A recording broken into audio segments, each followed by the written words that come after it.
La presentación de nuestro Señor Jesucristo en el templo, junto con Simeón, nos hace reconocer que Jesús es el Mesías esperado, es la luz y salvación para todos los hombres. Simeón va más allá de la concepción tradicional del Mesías como alguien destinado solo para Israel. Jesús traerá cambios y desafíos significativos para el pueblo judío. Esto implica que Jesús será un signo de contradicción, de desacuerdo y conflicto, lo cual es una predicción de los desafíos que enfrentará durante su ministerio terrenal.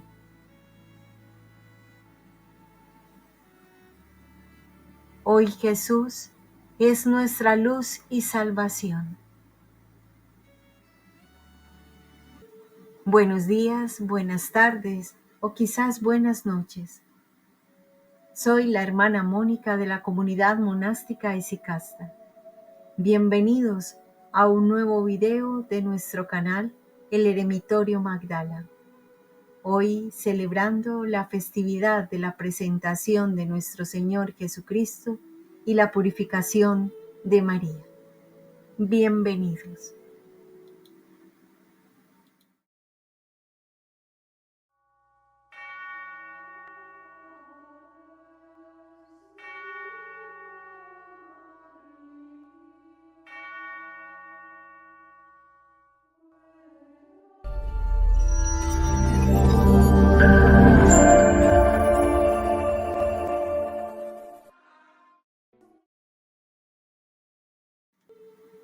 La aglomeración de peregrinos pululaba cerca al templo. 40 días después, María y José tomaron al niño y lo condujeron a Jerusalén. Cumplidos los días de purificación, según la ley de Moisés, para presentarlo al Señor como está mandado en la ley del Señor, y para presentar como ofrenda un par de tórtolas o 2 pichones, según lo mandado en la ley del Señor, como se lee en Lucas capítulo 2, versículos del 22 al 25. Ni Jesús ni María estaban obligados a seguir estas prescripciones. Ninguna impureza legal habían contraído.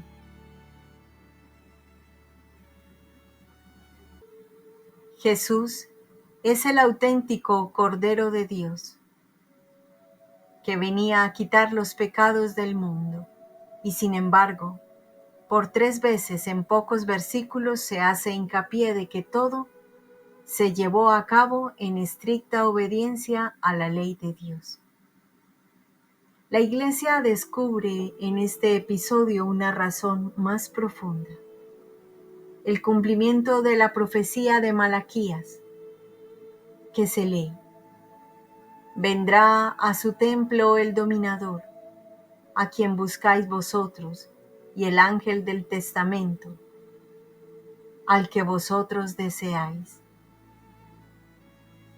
Además, María comprendió que Jesús debía ser conducido al templo no ya para rescatarlo como a los demás primogénitos, sino para ser ofrecido a Dios en verdadero sacrificio.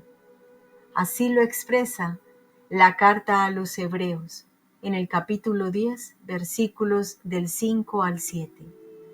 Y se lee: al entrar en el mundo dice: sacrificio y ofrenda no quisiste, pero me preparaste un cuerpo. Los holocaustos y sacrificios por el pecado no te han agradado. Entonces dije: aquí vengo, como está escrito de mí al comienzo del libro, para hacer, oh Dios, tu voluntad.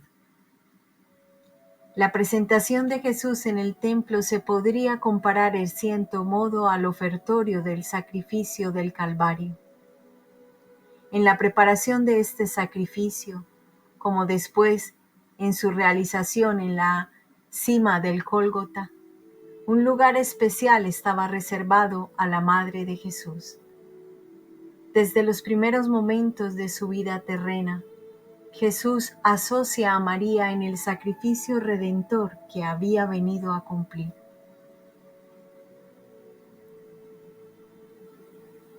El ángel de la Anunciación nada le había dicho a este propósito, pero ahora le será comunicado por las palabras de Simeón, un anciano justo y temeroso de Dios, que, según se lee en el capítulo 2, versículo 26 de Lucas, decía: había recibido la revelación del Espíritu Santo de que no moriría antes de ver al Cristo del Señor. El encuentro entre la Virgen y el anciano debió de suceder en la puerta de Nicanor, por la que se accedía al atrio de los israelitas. En aquel lugar se situaba uno de los sacerdotes encargados de atender a las mujeres que ofrecían el sacrificio por sí misma y por sus hijos.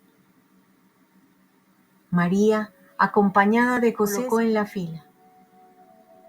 Mientras aguardaba su turno, se produjo un acontecimiento que llenó de asombro a los circunstantes. Un anciano venerable se acercó a la fila. Era Simeón. Su faz resplandecía de gozo.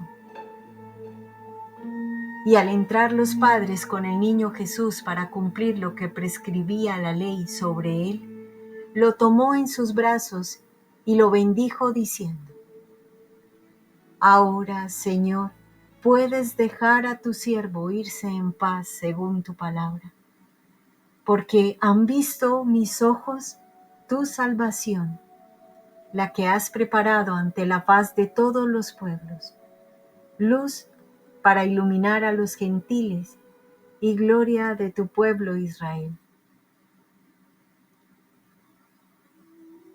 Al oír estas palabras, un sentimiento de admiración se apoderó de María y de José. El anciano Simeón les confirmaba lo que el ángel les había comunicado de parte de Dios. Pero enseguida aquel anuncio ensombreció la alegría. El Mesías cumpliría su misión por medio del sufrimiento, y la madre se hallaba misteriosamente asociada al dolor del Hijo. Simeón les bendijo y dijo a María su madre: mira, este ha sido puesto para ruina y resurrección de muchos en Israel, y para signo de contradicción.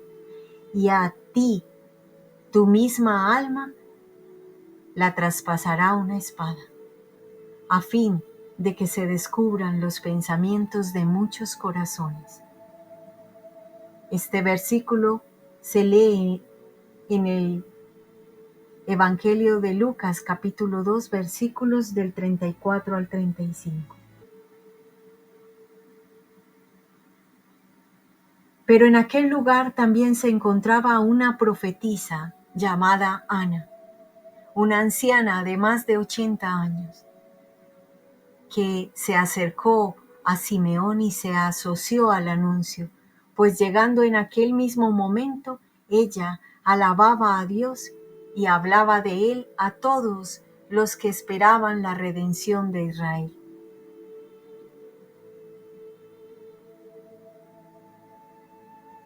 Lucas deduce que la Virgen presentó a Jesús solo después de escuchar la profecía. Ofreció por su rescate un par de tórtolas o 2 pichones, la ofrenda de los pobres, en lugar del cordero prescrito en la ley de Moisés. Sin embargo, a la luz de las palabras de Simeón, comprendió más allá de las apariencias. Jesús, su Hijo, era el verdadero Cordero que redimiría a los hombres de sus pecados, y que ella, como madre, de un modo que no alcanzaba a comprender, estaría unida estrechamente a la suerte de su Hijo. Este episodio de la presentación en el templo orienta, en sus varios aspectos, hacia el acontecimiento salvífico de la cruz.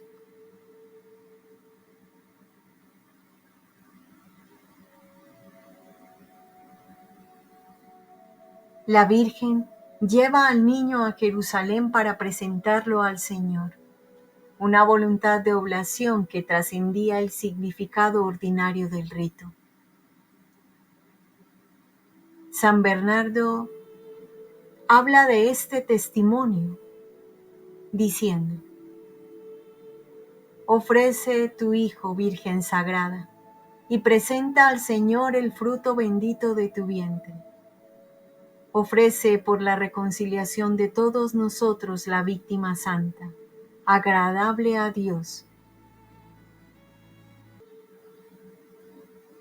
La primera persona que se asocia a Cristo en el camino de la obediencia, de la fe probada y del dolor compartido es su madre, María.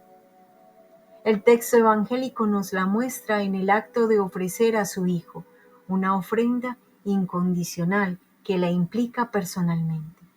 María es madre de aquel que es gloria de su pueblo Israel y luz para alumbrar a las naciones, pero también, como lo dijo Simeón, será signo de contradicción, y a ella misma la espada de dolor le traspasará su alma, mostrando así que su papel en la historia de la salvación no termina en el misterio de la encarnación, sino que se completa con la amorosa y dolorosa participación de la muerte y resurrección de su Hijo. Al llevar a su Hijo a Jerusalén, la Virgen Madre lo ofrece a Dios como verdadero Cordero que quita el pecado del mundo. Lo pone en manos de Simeón y Ana como anuncio de redención. Lo presenta a todos como luz para avanzar por el camino seguro de la verdad y del amor. Las palabras que en este encuentro afloran a los labios del anciano Simeón cuando dice: mis ojos han visto a tu Salvador, encuentran eco en el corazón de la profetisa Ana. Estas personas justas y piadosas, envueltas en la luz de Cristo, pueden contemplar el niño Jesús, el consuelo de Israel. Así, su espera se transforma en luz que ilumina la historia. Simeón es portador de una antigua esperanza y el Espíritu del Señor habla a su corazón. Por eso puede contemplar a aquel a quien muchos profetas y reyes habían deseado ver, a Cristo, luz que alumbra a las naciones. En aquel niño reconoce al Salvador, pero intuye en el Espíritu que en torno a él girará el destino de la humanidad y que deberá sufrir mucho a causa de los que lo rechazarán. Simeón proclama su identidad y su misión de Mesías con las palabras que forman uno de los himnos de la Iglesia más importante, del cual brota todo el gozo comunitario y escatológico de la espera salvífica realizada. El entusiasmo es tan grande que vivir y morir son lo mismo, y la luz y la gloria se transforman en una revelación universal. Por eso, con Simeón invocamos este hermoso himno. Ahora, Señor, según tu promesa, puedes dejar a tu siervo irse en paz, porque mis ojos han visto a tu Salvador, a quien has presentado ante todos los pueblos, luz para alumbrar a las naciones y gloria de tu pueblo Israel.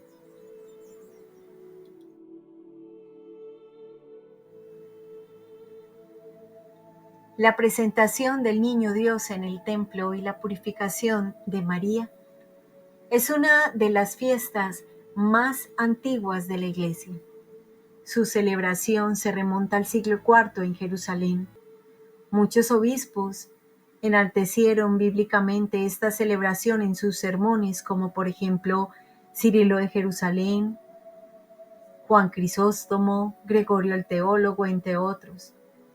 Pero la referencia más antigua al rito litúrgico de la presentación del Niño Dios en el templo se tiene en uno de los libros más antiguos llamado Itinerario de Peregrinación, escrito por Egeria. Egeria era una mujer romana de la Galicia, de la diócesis de España, una escritora del siglo IV, autora del libro que decía anteriormente Itinerario de Peregrinación. Ella visitó muchos lugares santos: Egipto, Palestina, Siria, Mesopotamia, Asia Menor y Constantinopla.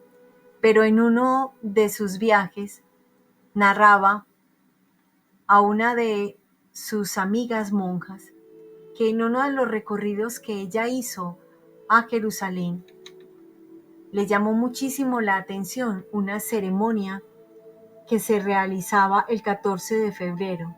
Era un día muy solemne celebrado en Jerusalén. Esa procesión iba hacia la Basílica de la Resurrección de Constantino I. Y allí una homilía, siempre predicaban el texto de Lucas, capítulo 2, versículo 22, en donde se hablaba de la presentación del Niño Dios en el templo. En la carta 26 que ella escribe a su querida compañera, la monja, le dice: el 40º día después de la Epifanía se celebra aquí en Jerusalén, indudablemente con el mayor honor, una procesión en la que todos participan en la anástasis, y todas las cosas se hacen por su orden con la mayor alegría, igual que en la Pascua. Todos los sacerdotes, junto con los obispos, predican, tomando siempre como tema la parte del Evangelio en la que José y María llevaron al Señor al templo el 40º día, y Simeón y Ana, la profetisa, hija de Fanuel, lo vieron, tratando de las palabras que pronunciaron cuando vieron al Señor. Allí, con todo lo acostumbrado, hacen orden a la celebración del sacramento y luego tiene lugar la despedida. Alrededor del año 450 después de Cristo en Jerusalén, la gente comenzó la costumbre de sostener velas encendidas durante la divina liturgia de esta fiesta. Originalmente hay una tradición popular que habla de que por el 541 una terrible plaga estalló en Constantinopla, matando a miles de personas, y el emperador Justiniano I, en consulta con el patriarca de Constantinopla, ordenó un periodo de ayuno y oración en todo el imperio, y en la fiesta de presentación del Señor organizó grandes procesiones por toda la ciudad y aldea y solemnemente un servicio de oración para pedir la liberación de los males, y milagrosamente la peste cesó. En agradecimiento, en el 542, el emperador elevó la fiesta a una celebración más solemne y la estableció en todo el imperio de Oriente. Hacia el año 750, en las Galias, lo que hoy es Francia, se tomó el nombre de Purificación de María a esta fiesta, título que se conservó hasta 1969. En Roma, donde la misa tenía lugar al alba, el Papa Sergio I hizo que a la misa se le precediera una procesión en la que todos llevaban un cirio. De ahí fue que se le dio el nombre popular de la Candelaria. Tras esta breve reseña histórica, vamos a pasar ahora a ver su origen y significado teológico.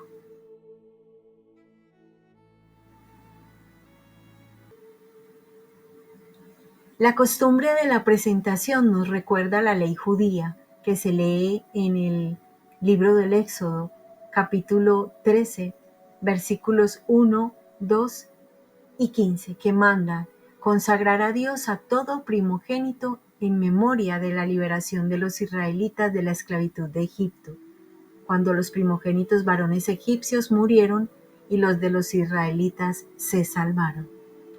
Malaquías, el último en la lista de los profetas escritores, predice de nuevo la venida del anunciado en multitud de ocasiones por todos los profetas, y anuncia dos venidas: la de un mensajero encargado de preparar al pueblo de Dios para el encuentro con su Señor, y la venida repentina del Señor mismo a su templo. Al entrar en el templo, Cristo inaugura el tiempo de la purificación decisiva del sacerdocio y del pueblo entero, el del culto en espíritu y verdad. San Pablo, en la carta a los Hebreos, afirma que Jesús, el Mesías, tenía que parecerse en todo a sus hermanos para ser sumo sacerdote compasivo y fiel en lo que a Dios se refiere. De esta manera se convierte en el verdadero mediador, auténtico puente, pontífex entre Dios y los seres humanos. Y como Él pasó por la prueba del dolor, puede auxiliar a los que ahora pasamos por ella. En el Evangelio, San Lucas nos describe cómo Jesús es presentado en el templo por sus padres, de acuerdo con las prescripciones de la ley.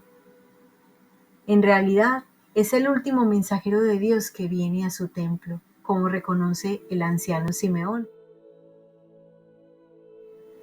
En el Espíritu Santo, Simeón discierne que ese niño, aparentemente igual que todos los demás que estaban en la fila, es aquel a quien anunciaron los profetas, primogénito de una multitud de rescatados, luz para alumbrar a las naciones y gloria de su pueblo Israel.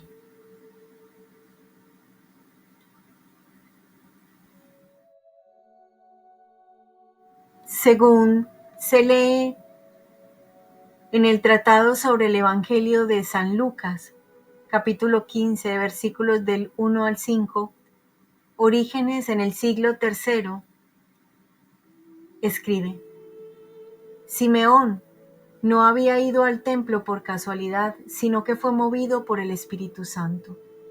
Todos aquellos que son conducidos por el Espíritu de Dios son hijos de Dios. Romanos 8, versículo 14. El Espíritu Santo llevó a Simeón al templo. También tú, si quieres abrazar a Jesús y tenerlo entre tus manos, si deseas hacerte digno de ser librado de la prisión, pon todo tu esfuerzo en ser dirigido por el Espíritu y en venir al templo de Dios. Ahora te encuentras en el templo del Señor Jesús, es decir, en su iglesia. Este es el templo construido con piedras vivas, como se lee en Primera de Pedro, capítulo 2, versículo 5. Pero tú estás en el templo del Señor cuando tu vida y tus costumbres son dignos del nombre que designa a la iglesia. Si vienes al templo movido por el Espíritu, encontrarás a Jesús niño, lo acogerás en tus brazos y dirás: Ahora, Señor, puedes sacar en paz de este mundo a tu siervo, según tu palabra. Lucas, capítulo 2, versículo 29.